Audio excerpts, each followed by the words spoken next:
My first guest tonight is currently chief White House correspondent for ABC News and co-anchor of 2020 and This Week with Sam Donaldson and Cokie Roberts. Now, lately, there's been a lot of speculation about his health and his future, so he decided to come here and set the record straight. Please welcome Sam Donaldson.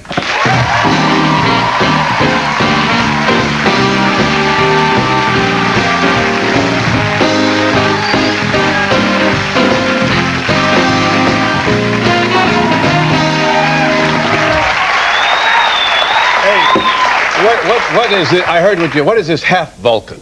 I've never been half anything in my life. I'm sorry. I don't know. I just always thought we've talked about this before. You do have that Captain Kirk, that's illogical quality. Well, that's true. It's, you know, the Spock thing. It's the ears, it's the eyebrows, and all of this.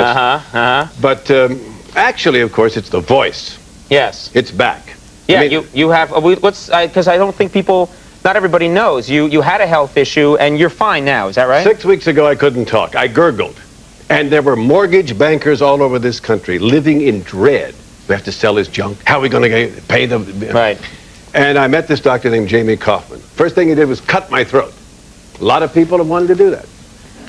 Kaufman did it. Did unspeakable things to my vocal cords. And he said at the end, he said, I have now given you a strong voice for the next 30 years. Hey, Conan, I'm 65. I said, Jamie, do you do other body parts? I mean, can we talk? I think we'd all like to hear about that. Well, what did you, I mean, we won't go into it, but what is it you had? You had there was a nodule. And now that I've had this, everybody comes up to me and says, oh, I had a nodule. I had a nodule. You know, poor Julie Andrews, it didn't work, but it usually works. Right. And this guy's the best in the business. And so I think I'm back. The voice gets stronger every day. I will be able to yell at the president any day now. Get ready, sir.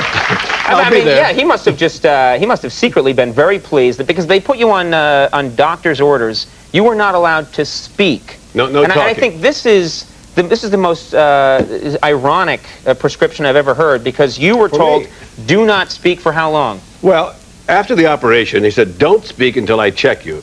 So I went home and I didn't speak, and I write little notes to my wife, you know. And one day, about 4 days into it, my two dogs began to bite each other's tail. I mean, they love to do that. But I certainly blundered out, what the hell? So the first words I spoke were not, I am there, Gridley, or I shall return, but what the hell?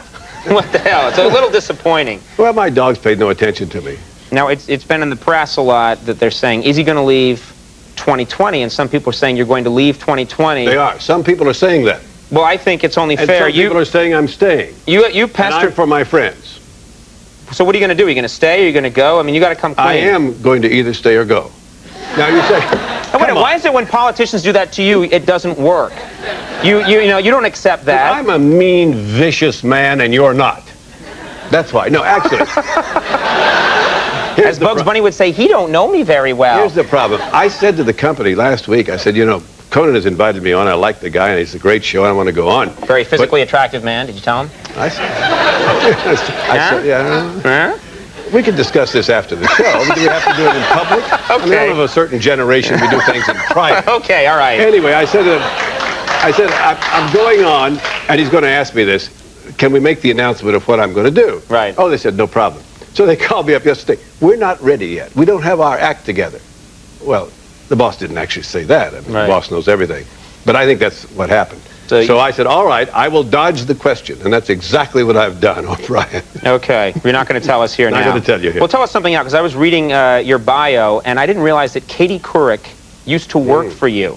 Katie Couric, what was her... Katie Couric worked for you, and she claims that you terrorized her when she worked for you. What? Me? Well, it's true. I'll tell you what. What did you do? Well, I went to military school once, and I believe that people who are... we used to call them copy boys. Then we let women in. But that didn't sound right. So we call them desk assistants. They're the lowest of the low. There's two people that started in our desk. Katie Couric, this nice, sweet young woman, and some guy named Stone Phillips. And that guy. They were on our desk, and they were desk assistants, and I'd come in every morning, I'd jump on the desk, and go, "Rah!" And Katie would go, oh, hee. And Stone... And Stone would say, he was a football star, as you know. Stone would say, you want to cut in the chops? And I say, no, sir, Mr. Phillips. No, sir. Kenny. So I terrorized her more than I Keep doing this. This is. I want to get a lot of this on tape. He said you were irreplaceable. I'm auditioning, okay? All right. So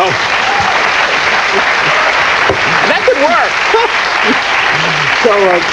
So they were both desk assistants, and they both. Whatever happened to them? I don't know. They're out there somewhere. They're out there somewhere. She's real good, and so is Stone, by the way. But I like to say that I may not be a star, but I'm a star maker for both of them. And that works for you, does it? So I failed the audition. So what? I mean, You said I wasn't a mean man. Now, I have to ask you just a topical question or two before we run out of time. You don't have to. Yeah, I do. I'm just curious what you think, because you have your issues with President Clinton. Yes. You're not his best friend in the whole world. No. What about Hillary Clinton? What do you think of her? That's the best race. I mean, if I were a young political reporter again, and they said, oh, you can cover the presidential race, you can cover that Senate race in New York, I'm coming to New York. That is going to be more fun. Snake and mongoose. And I am not calling either Rudy Giuliani or Hillary This Clinton. This is sponsored by the WWF, by the way. Yeah. Watch it. It's on pay-per-view. Yeah. But I mean, it's going to be better than a mud wrestling contest. You know what I'm talking about? Because look. Now we're back to President Clinton. All right. Yeah. I heard your little joke about, they woke the. I never make little jokes. Oh, I make jokes that will live throughout time.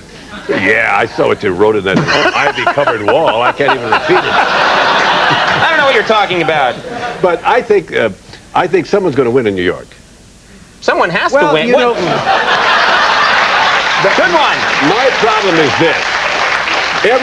It'll be on my tombstone. They remember for all time that 1 week into the Monica scandal, I predicted that if there were evidence that he would resign within days. Yeah. I am not in the prognostication business. He was laughing so hard when you said that. I'm sure. All the way to the bank. Yeah. But I think I wouldn't put money in the New York race yet. They'll both step in it a while. Mrs. Clinton just stepped in the Puerto Rican issue and kind of is still in there. But Rudy Giuliani is capable of stepping in it also. Right. And so between now and Election Day, he who steps in at the least will get elected senator, but I don't know who that is, he or she.